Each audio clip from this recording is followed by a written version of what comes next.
Sa ilalim ng Improved Quality Education in the Bangsamoro Land o Project Ekbal, tinanggap ng 39 na paaralan sa Maguindanao del Sur at Lanao del Sur ang MBHTE-designed armchairs. Ito ay para sa buwan ng Mayo 2025. Sa Schools Division ng Maguindanao del Sur, kabilang sa mga paaralan na nakatanggap ang Maguindanao del Sur, Kalantungan Elementary School, North Binaga Elementary School, Lanting Primary School, Mama Sabulod Elementary School, Kalbunga Elementary School, Inugog Elementary School, Bulyok Elementary School, Masdir Elementary School,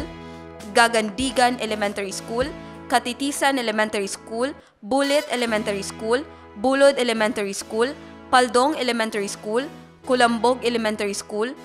Kalumenga Elementary School, Salindab Elementary School, Napok Elementary School, Filasol Elementary School, Mangelen Andang Elementary School, Limba Ambatuan Elementary School, Popol Elementary School, Talita Elementary School, Kamase Elementary School, Dato Sangki Central Elementary School, Malatimon Elementary School, Dimaukom Elementary School, Andavit Elementary School, Pandi Elementary School, Kanguan Elementary School, Damalabas Elementary School. Habang sa Lanao del Sur, ang mga paaralan na nakatanggap ng upuan ay ang Dama Elementary School, Dulunoan Primary School, Dimaporo Primary School, Maginding Elementary School, Kadayonan Elementary School, Bandaraingod Elementary School, Lumbak Elementary School, Linidingan Proper Elementary School, West Unayan National High School. Jen Garcia, iMinds, Philippines.